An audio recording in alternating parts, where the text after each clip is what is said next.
প্রতিদিনই নেওয়া হতো। দেন আমি কখন খাওয়া দাওয়া করতাম সেটা আমি নিজেও ভুলে গেছি। যখন দেখতে পারলাম যে আসলে আমার জন্য অনেক ক্ষতি হচ্ছে, তো তখন আমি এখানে চলে আসছি। আচ্ছা, এটা কিভাবে আপনি প্রথম দিন যে ইয়াবা আপনি গ্রহণ করলেন, এটা কিভাবে আপনি এটা নিলেন একটু বলবেন? শখ করে ফার্স্টে ফ্রেন্ডদেরকে বললাম, দেন ওরা নিয়ে আসছে বাসায়।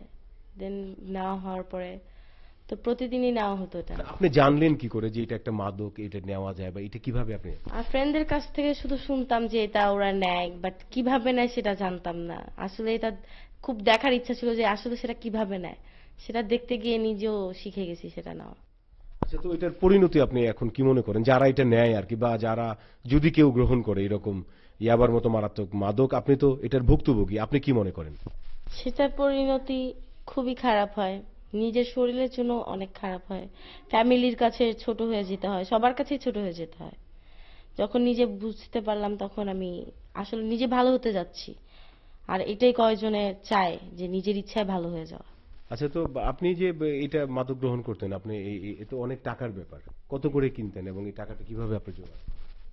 উম, একটা ছিল 350 করে, আরেকটা ছিল হচ্ছে 120 কি 150 টাকা করে। তো আমার টাকা সবসময় আমি বাবার কাছ থেকে নিতাম। প্রতিদিন আমার টাকা নেওয়া হতো 2-2.5 হাজার টাকা করে প্রতিদিন নেওয়া হতো প্রায়। তো বাবা কখনো মানে বলতো না যে কেন নিচ্ছি। বাবা সবসময় চিন্তা ভাবনা ছিল যে হয়তো বা ফ্রেন্ডদের সাথে ঘোরার জন্য টাকা নিচ্ছি বা কিছু, বাট আমি যে ইয়াবা খেতাম সেটা বাবা কখনো বুঝতে পারেনি। রোগীর নিকটাত্মীয়দের সাথেও আমাদের কথা হয়। আমার মনে হয় এই আমি একজন গার্ডিয়ান হিসেবে বলতেছি, আমার আত্মীয় গার্ডিয়ান হিসেবে বলতেছি, প্রত্যেকটা গার্ডিয়ানই যদি একটা স্পিচ দেয়, মানে খেয়াল করে যে আমার ছেলেটা হঠাৎ করে আমার ছেলে মেয়েটা হঠাৎ করে কেন রাগারাগি করতেছে, হঠাৎ করে কেন গো ধরছে, হঠাৎ করে কেন খাওয়া বন্ধ করে দিচ্ছে, নিশ্চয়ই এর পিছনে রিজন আছে। এরকম তার পিছনে স্পাই রাগারাগি বের করতে হবে। বের করে প্রাথমিক চিকিৎসা, প্রাথমিকভাবে যদি তাকে নিয়ে আসা যায় তাহলে আমাদের অনেকটা কষ্ট কমে। তা নাহলে একটা একটা মানুষের যে একটা মানুষ উচ্ছৃঙ্খল হলে, একটা মানুষ উচ্ছৃঙ্খল হলে যে পুরোটা সংসার, পুরোটা ফ্যামিলি, পুরোটা, আমরা যেটা বাংলা ভাষায় বলি 14 গোষ্ঠী বলে, জানেন? যেমন বলবো যে অমুক লোকের ছেলেটা মানুষ হলো না, অমুক মেয়েটা মানুষ হলো না, এই যে কথা থেকে আমরা বাঁচতাম। মূলত নেশাটা প্রথম দিকে যখন হয় তখন কেউ বুঝতে পারে না, অল্প অল্প করে খায়, তার চলাফেরা, তার চালচলন, অতিরিক্ত অর্থ ব্যয়, অতিরিক্ত মিথ্যে কথা বলা, তারপর রাত জেগে থাকা, এগুলো দেখে দেখে বোঝা যায়। এটা যখন ডেসপারেট পর্যায়ে চলে যায়, ভাঙচুর, খুন, আগুন জ্বালাও পোড়াও এই পর্যায়ে চলে যায়, তখনই গার্ডিয়ানরা বুঝতে পারে। এখন আমার বক্তব্য হচ্ছে যে আমরা যেই ভুক্তভোগী, প্রত্যেক ফ্যামিলির প্রতি আমাদের উদারত আহ্বান থাকবে, আপনারা আপনাদের সন্তানদেরকে প্রাইমারি স্টেজ যেটাকে বলা হয়, ডাক্তার সাহেব, ডাক্তার আতিক সাহেব যেটা আমাদেরকে বলার চেষ্টা করেছেন বা বোঝানোর চেষ্টা করেছেন, যে প্রাইমারি স্টেজেই ট্রিটমেন্ট করলে তাদের কাছ থেকে আপনি ফলটা ভালো পাবেন। গতানুগতিক স্বীকৃত চিকিৎসা পদ্ধতির পাশাপাশি এই মাদকাসক্তি চিকিৎসা কেন্দ্রে কিছু নবতর বিষয় সংযোজন করা হয়েছে, যা পৃথিবীর উন্নত দেশগুলোতে দেখা যায়। তা হচ্ছে মেডিটেশন এবং মিউজিক থেরাপি।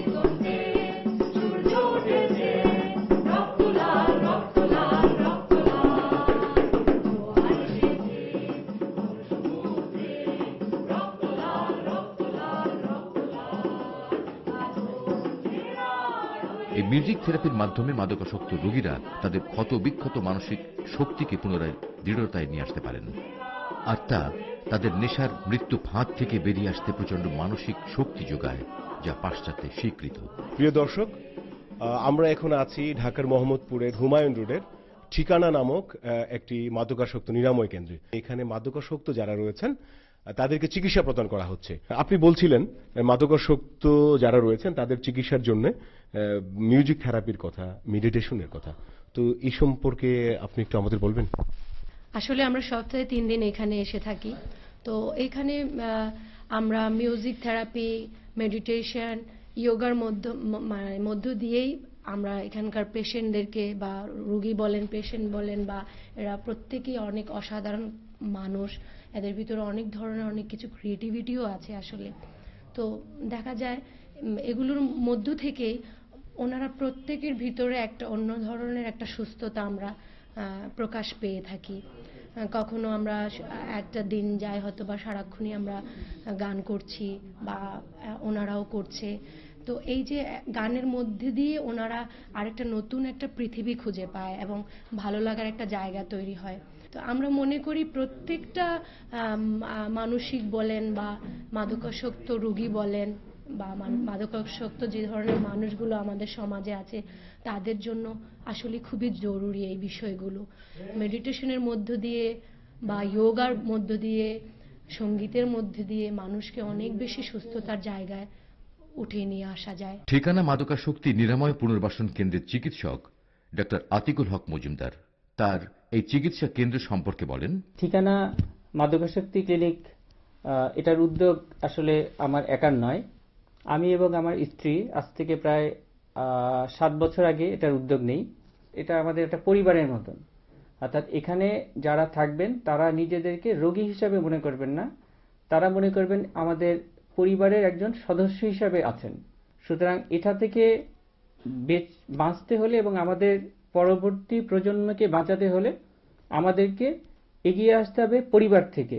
পরিবারের আমার সন্তানকে সবসময় আমাকে সময় দিতে হবে, তাকে বুঝতে হবে, আমার মনের একটা অংশে সবসময় খবর রাখতে হবে যে ওরা এই মুহূর্তে কি করছে। ওদের প্রতি আমার আন্তরিকতাটা এমন হতে হবে যেন ওরা আমাকে ওদের বন্ধু হিসাবে পায়, বন্ধু হিসাবে বুঝতে পারে। তাহলে ওরা কোনো কিছুই গোপন করতে পারবে না বা গোপন ওদের রাখার কোনো প্রয়োজনও হবে না। তাদেরকে আমার আন্তরিকতাটা দিয়েই আমি তাদেরকে মাদকের করাল গ্রাস থেকে রক্ষা করতে পারবো। নিশ্চিত মৃত্যুর পথে হাঁটতে থাকা মাদকাসক্তদের কথা সমাজের বিভিন্ন স্তরের মানুষজনকে ব্যথিত করে। তাদের মাঝে অনেকেই এগিয়ে আসেন স্বীয় অবস্থান থেকে কিছু করার। আমরা তেমনি একজনের দেখা পেয়েছি। তিনি এই শহরের কয়েকটি মাদকাসক্তি নিরাময় কেন্দ্রে তার ভক্ত সঙ্গীত শিল্পীদের দিয়ে মেডিটেশন ও সঙ্গীত নিয়ে কাজ করছেন দীর্ঘ সময়। মায়ের অনুভূতি নিয়ে পরম মমতায় কিছু করতে চাচ্ছেন ঘৃণা অবহেলার শিকার মাদকাসক্তদের জন্য। আমার চারপাশেই আমি মাদকাসক্তি ব্যক্তিদের যারা এই পথে চলে গেছে আমি দেখতে পাচ্ছি। ধরেন আমাদের পরিবারে কি পাশের পরিবারে কি স্কুলে রাস্তাঘাটে, এবং আমি দেখেছি যে কি যন্ত্রণা, তাদের যন্ত্রণা তো আছেই এবং তার পরিবারের এবং সেই সমাজের, সেই স্কুলে যেখানে পড়ছে কি কলেজে, এবং কলেজে স্কুলে এই গাইডেন্স কাউন্সিলিং করারও কেউ নাই। তারা হয়ে যাচ্ছে কি ড্রপ আউট, তারা ফ্যামিলির থেকে বিতাড়িত হয়ে যাচ্ছে। এখন ওদেরকে কেউ আর সহ্য করতে পারছে না। এখন এদের ভীষণ ভালোবাসা দরকার। আমরা যদি তাদের সঙ্গে গান করি, তাদের সঙ্গে নাচ করি, তাদের সঙ্গে আমরা যোগা করি, তাদের সঙ্গে আমরা মেডিটেশন করি, তাদেরকে আমরা সুন্দর ভালো ভালো কথা বলি, তো আমরা তাদের কাছে যাচ্ছি মা বোন বন্ধু হিসাবে। So we are just friends.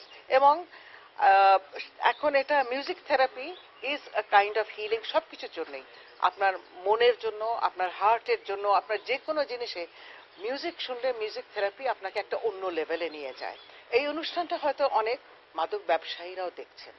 তারা কি কোনো সময় চিন্তা করেছেন যে তাদের সন্তান, তাদের পরিবারের কেউ এটাতে আসক্ত হয়ে যেতে পারে? এবং আমি জানি এরকম যারা ব্যবসা করেছে তাদেরই কোনো সন্তান জেলে আজীবন কারাদণ্ড হয়ে আছে, ভালো ফ্যামিলির ছেলে। আপনারা এই ব্যবসাটা ছেড়ে একটা সাধু ব্যবসা তো করতে পারেন। ব্যবসাটা কমিয়ে আসলেও আমাদের ছেলেমেয়েরা, আমাদের দেশের প্রজন্ম বেঁচে যায়। বাংলাদেশ এখন দ্য ইয়াং টাইগার, এরাই তো আমাদের দেশ গড়বে। মাদকমুক্ত সমাজ গড়তে আমাদের মাদকাসক্তদের পরম মমতায় সহযোগিতা করতে হবে সুস্থ জীবনে ফিরে আসার। আর মাদক অপরাধীদের বিরুদ্ধে গ্রহণ করতে হবে দৃষ্টান্তমূলক শাস্তির। কারণ আমার, আপনার, যে কারো পরিবারের কোনো সদস্যের অবস্থা হতে পারে এই মেয়েটির মতো। প্রিয় দর্শক, আমরা এখন আরেকজন মাদকাসক্ত রোগীর সঙ্গে আমরা কথা বলবো। তার আগে আমি একটু বলে রাখি, ইনি একটা খুব অ্যালার্মিং ব্যাপার, এটা খুব একটা শকড একটা ব্যাপার আর কি, যে মাত্র ক্লাস 8-এ পড়ে একটা ইনোসেন্ট একটা মেয়ে, আমরা দেখাতে পারছি না সঙ্গত কারণেই তার ফেস নিষ্পাপ একটা face, just like an Angel. তো এইরকম একটা পরিস্থিতি যদি আমাদের হয় যে সে দীর্ঘদিন যাবতীয় ড্রাগস নিচ্ছে এবং তার এখন খুব ভয়াবহ একটা অবস্থা, এটা কিভাবে হয়? আমাদেরকে অনেক সচেতন হতে হবে। আমরা তার সঙ্গে কথা বলছি এখন। আচ্ছা, তুমি একটু বলবে যে তুমি কিভাবে এই মাদকাসক্ত হলে এবং তুমি কোন কোন ড্রাগস গ্রহণ করতে, একটু বলবে? আমি সব ধরনের ড্রাগস বলতে প্রথম আমার যে আমি ইয়াবা খাওয়াটা শিখছি, এক ফ্রেন্ড আমাকে শিখেছিল। এরপরে কোকেন, দেন কোকেনের থেকে অ্যালকোহল যা আছে বাকি, সিগারেট চলতো ওগুলোর সাথে। আচ্ছা, তো তুমি মাত্র ক্লাস 8-এ পড়া সত্ত্বেও কিভাবে এইরকম একটা অবস্থার মধ্যে তুমি পড়লে? আমার কেউ দোষী না, দুইজনের জন্য আমার লাইফটা পুরো ছিন্ন ভিন্ন হয়ে গেছে। দুইটা মেয়ে আমার ফ্রেন্ডই ছিল, ওরা প্রস্টিটিউট ছিল, আমি জানতাম না। তো ওরাই আমাকে সবকিছু আইনা দিত, ওরা খাইতো, ওদের সাথে সাথে আমিও খাইতাম। বলা যায় না যে কারো পরিবারেই হানা দিতে পারে এরকম মাদক, মৃত্যুর মতো হিমশীতল মাদক নিঃশব্দে। আমাদের সবাইকে সতর্ক থাকতে হবে, সেই প্রত্যাশায় আজকের মতো এখানেই শেষ করছি। ধন্যবাদ, সবাই ভালো থাকুন, সুস্থ থাকুন। মাদককে বলুন, জীবনকে বলুন।